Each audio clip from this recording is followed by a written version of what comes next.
doesn't love a bit of post-apocalypse, right?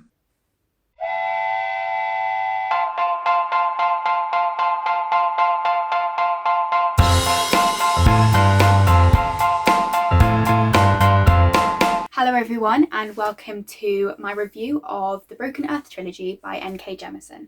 This has been my favourite series I've read this year, although admittedly it might be my only series I've read in entirety this year. Now I have my notes at the ready and I will hopefully be actually coherent today, but we shall see. I have unfortunately left it too late in the day for there to be natural light, so I'm using an amalgamation of lamps right now. So apologies if everything looks a little bit weirdly coloured, but I'm trying, I'm learning. The Broken Earth trilogy by N.K. Jemisin. The series is set in this absolutely incredibly built world, which is part sci-fi, part fantasy, part post-apocalypse, and is essentially this distant future Earth where the entirety of the world is one landmass called the Stillness, like Pangaea, Part 2. And it's intermittently completely destroyed by environmental disasters that happen on a completely planet-wide. These disasters are called fifth seasons. The world building is just so exquisite in this novel. You can tell this by the way that the glossaries at the back don't just involve kind of detailed analysis of the terminology that Jemisin uses, but also really deep dives into the history of the world. It details previous seasons, previous eras of humanity, if you will, and also the mythologies that have come off them. Also, I adored the way that most of the chapters begin with a small epigraph, which is usually a piece of lore or research or a segment of text which is placed at the beginning of a chapter and is a constant reminder that what is told, what is understood by the characters in the story are themselves just consequences of what they've been taught, what they've been allowed to be taught. And so there's this constant feeling of history as being untrue, history as mythology more than history as fact. This both speaks to society today, but also paves the way for the absolutely incredible storylines that develop throughout this series, which are so fundamentally based around power and exploitation and what happens to those who are marginalised. Well, the first thing that's worth talking about in this series, which was the thing that really struck me in the first book and made me just absolutely pulled in, was the way that N.K. Jemisin uses geological time. The whole narrative and the whole perception of the people in the narrative is of humanity in its interaction with the earth, its humanity over its entire history, rather than humanity as a single human lifespan. Which means that time periods of hundreds of years, even thousands of years, are casually discussed as the norm. It means that the survival of the human race is the focus of what these people care about, what these people believe in, because ultimately their communities called comms, their lifestyles are, even their social makeup is literally in use castes, meaning people belong to certain groups due to their usefulness in the occasion of an environmental disaster. The scale of this geological time means that the people of the narrative are constantly surrounded by what are called dead civ ruins. Essentially, the fragments of previous civilizations and buildings and architecture and technology that is left over from civilizations that are not just been and gone, but there is literally no records of them anymore. Again, speaking to the way that history is so fragmented, there are many instances when the characters of the story come across technology which is so far advanced, so much more technologically adept than they themselves, not just as a small group, but as an entire civilization, are able to handle, really speaks to the way that their perceptions of the world around them are metered by this feeling that they can never know their own past. They can never know what's been lost, which is a feeling that really terrifies me sometimes, the feeling that we as our society, not in the Jemisin books, can never know the reality of what's happened in our own pasts unless someone does actually invent time travel, obviously, that there are untold lives and stories and civilizations and philosophies that we will never be able to get back. I don't know, that's just me, but that sort of theme in the book really hit me. There is also a central force of orogeny in these novels, which is a group of people who have the ability to control the earth effectively, to control heat and pressure and basically the workings of geology. Orogeny meaning the building of mountains in our current world. And so orogenies, people who can practice this, are a marginalised group in Jemisin's world. But the fact that orogeny is so central to this novel, orogeny in Jemisin's terms, means that the perspective of geological time makes complete sense, because fundamentally the story of this civilization, let alone just the people in this particular narrative, is completely bound up in the workings of the earth over huge swathes of time. It also means that it really reads in such a profound way and it really emphasizes the minuteness of an individual human life. The characters do not care about individual progress or even about human progress, because it's all about survival. It's all about making it to the next day, the next year, just the next generation is what's the focus. And so individual people become just grains of sand in this huge, sprawling species. Humanity becomes a species again. It becomes just one force of many. Humanity becomes just one competing force for resources and the ability to survive in this world that is just crumbling around them. And it's incredibly powerful. It absolutely speaks to my love of post-apocalypses. I might just be a nihilist, but who doesn't love a bit of post-apocalypse, right?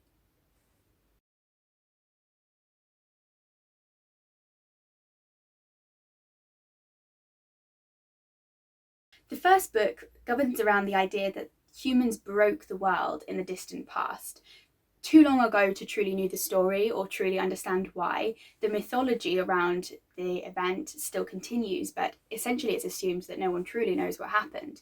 But whatever it was has caused these seasons to intermittently happen. But the fact that humans broke the world, I read as this incredibly powerful kind of, not analogy, but possible future, in fact. A possible future that reads like a speculative novel because it's the story of overconsumption and exploitation of the earth that leads to just catastrophic environmental degradation, which is a future that I can all too easily see. So, like I say, that means the first book feels like a speculative novel. It feels like a possible future that is completely unimaginable in its scale of disaster, but is somehow also truthful. I was therefore disappointed at first by the second novel, and I won't spoil anything, but there's definitely the feeling that fantasy is more clearly interwoven by the second novel, whereas the first reads like sci-fi, like post-apocalypse, as I said. And the idea of magic kind of gets introduced in the second novel. And at first I took that as a kind of undermining of the really powerful analogy that was being created of future destruction caused by exploitation and things like that. But actually, by the third novel, the use of magic, in fact, strengthens this analogy. It really details the way that degradation is the result of human power cravings, human desire to control the earth in a way that's different to what is set up in the first novel, perhaps, but becomes that much more powerful in the way that it reads like a warning. Now, like I say, there's a central theme of exploitation that I'd like to talk about a bit more, because it is just incredible, because Jemisin's history pulls on all these threads that are the reality of our current society, these histories of and dynamics of power and dependence and greediness and resource extraction, and it really reads like, as I say, a continuation of our current society, but by using by using these little threads of history that are so recognizable to us as we are, the story is so powerful because to some extent everything reads as inevitable. Every fresh horror is horrifying, but it's one little pearl on the string that is human history in a way that makes complete sense. That's the power behind this narrative, is everything makes complete sense, even though it is awful and destructive. In the second and third books, there are interlude sections which are from perspective of characters in the civilization that created the obelisks. The obelisks are incredibly key to the narrative. I cannot overstate that. And they do get introduced in the first book, but get explored much more heavily in the later books.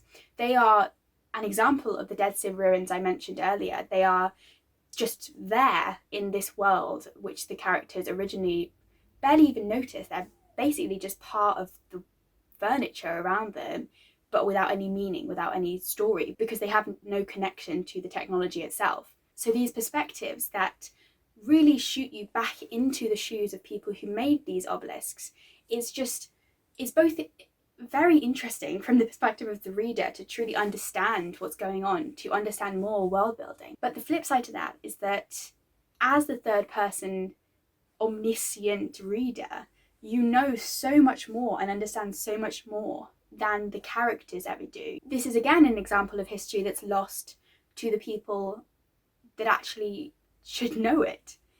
So when you see echoes of this history in the modern day as the characters go on their travels, it's a strange sensation of both knowing and unknowing, and a feeling that everything the characters are doing in some ways is also doomed to be forgotten, that is part of this chain of stories and actions that just end up lost.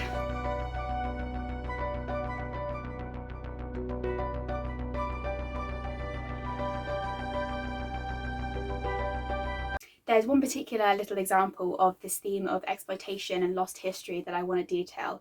This isn't really a spoiler, but if you want to skip until I kind of wave my hand, then please do. In the little segments that are set thousands of years in the past, before the seasons even start to happen, by the way, there is this little history that gets interwoven, which the characters of whose perspective it is are finding out through these little interlude chapters.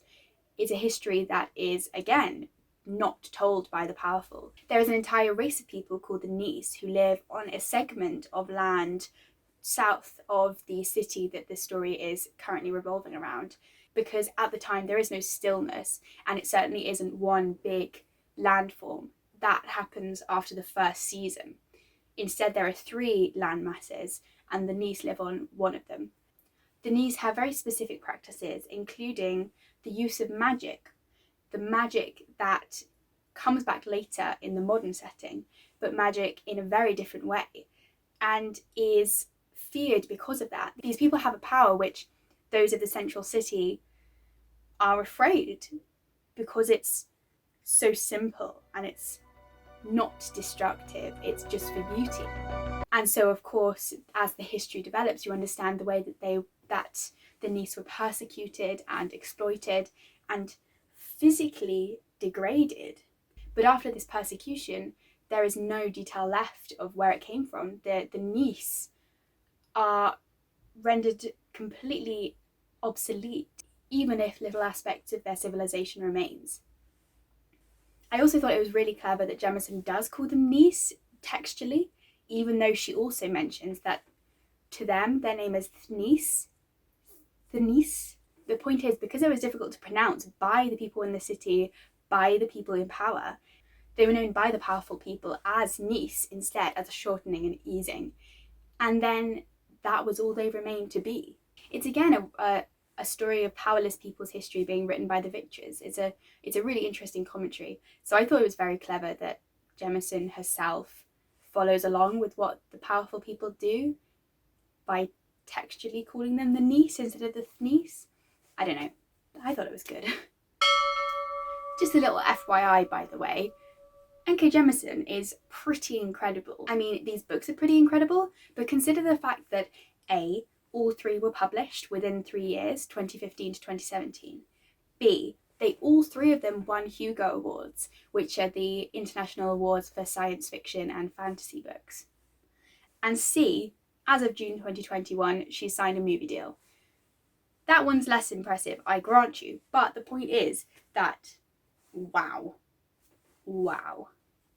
I read an interesting article from The Verge, which was by Andrew Liptak, and it was all about this series just after the third of the novels came out. And he makes a really interesting point about the use of tenses in the novel. It's really interesting the way that Jemisin uses variously first, second, and third person. And as Liptak says, the way that especially second person comes to the forefront means that you get this absolutely beautiful, intimate picture of oppression and violence and the difficulties that these characters suffer, but without the blinkers of an internal monologue or the clumsiness of first person or any of these things. As Liptak says, at the beginning, the narrative style is a little bit difficult to follow, or at least it just takes a little bit of getting used to. But then it's truly impressive the way that it reads so well, even though it's in second person, which, as we know, is incredibly rare, as well as having first person and third person interwoven in the story. I also thought this series was so incredibly interesting and unusual in the way that it elevates the stories of those who are not often represented in the sci-fi or fantasy genres, which were women, specifically Black women.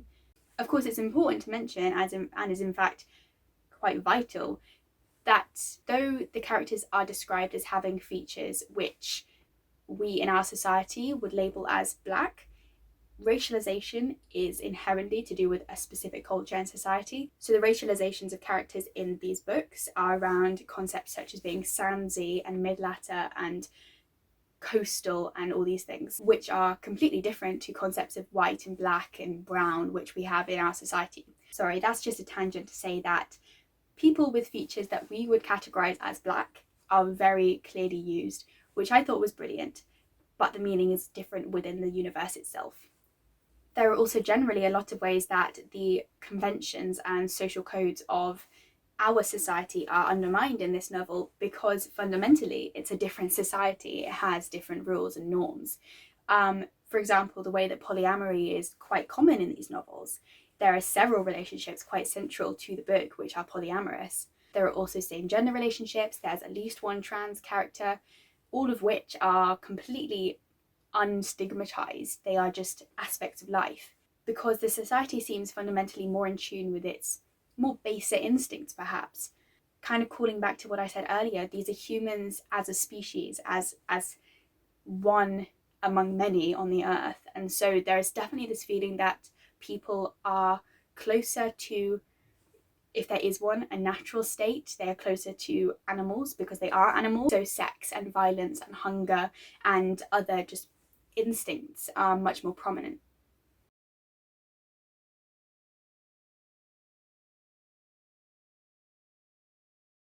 It's also worth mentioning that the climax of the third book revolves very heavily around the mother-daughter relationship that becomes central to the series as a whole. There is this feeling of intergenerational trauma that gets subliminally discussed in the novels, but fundamentally it's about love and connection and the sort of contract that is formed in social relationships, and how once you break those contracts, what remains, what is tying people together other than these bonds of trust. It's again a quite unusual narrative to be telling in such a wildly popular fantasy series, that of a mother and a daughter. I mean, middle-aged women especially very rarely get a look in these genres, but there are also bonds of familial love that are just so much more complex and so much more twisted. I think it was in this third book that a scene that really stood out to me was placed where Nassan, the daughter, ends up in this city that has just been effectively stuck in time. It's been unimpacted by the seasons. It's not built like anything that they have ever seen before, because it is built like a city more to do with what we would imagine as a city in the sense of the dead civilizations, a city in the sense of our civilization, which is this complex of concrete and glass and structures that are built upon the land but do not connect to the land. And Nathan makes a comment, I can't remember specifically what she says, but she is just shocked by the way that the city exists, but obviously, visually, cannot self-sustain, and it is dependent on other people.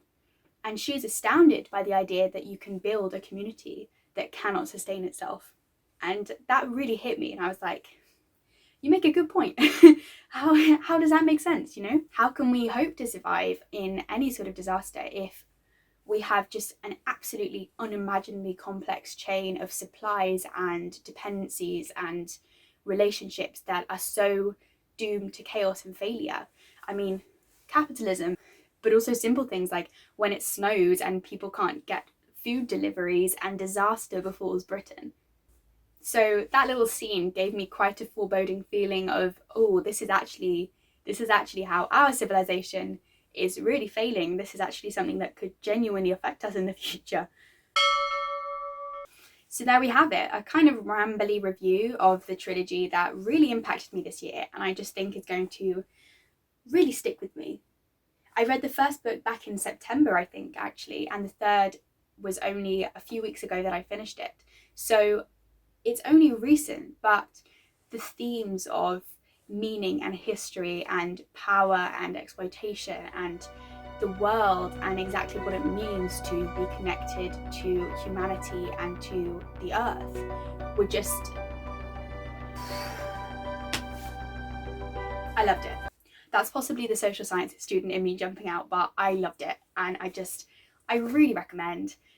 It's worth saying that it's quite dark. There are places that are genuinely horrific, like I say, which really made me kind of sick to my stomach. And so this is definitely on the adult side of things. I think it is actually marketed as an adult fantasy, and it really probably wouldn't do for people who are particularly young. I recommended it to my brother, who is 14, before I realised this, and he's now reading them, and I feel a bit bad, so maybe don't do that. So even though the series was dark and challenging and emotional, it was one that's going to stick with me. It's one that's going to play on my mind, and I'm probably going to reread quite soon, and I'm also going to recommend to a whole bunch of people, including specifically geographers and historians and those who like social science and English lit. Okay, so what I'm saying is I'm going to recommend it to everyone. Anyway, let's try and avoid having this as our actual future by maybe not being a consumerist society built upon exploitation. This is supposed to be speculative fiction, not literally a prophecy, but please do read it, and I hope to see you back on this channel soon. Goodbye, have a good day, and see you later. By the way, I forgot to say what I rated these books. So, without further ado, according to my story graph, I rated the first one, called The Fifth Season, 3.75 stars. The second one, The Obelisk Gate, 3.5 stars. And the third one, The Stone Sky, 4.5 stars. That's interesting. In my memory, the first one was very good, and the second one, because it started with what I thought was a bit of a disappointment, it felt much slower until kind of the last half when it really got very interesting all over again. But I certainly do remember the third one being truly the knockout. So, you know, it's good that it goes out with a bang. Literally. That's not a spoiler. Ish. Goodbye.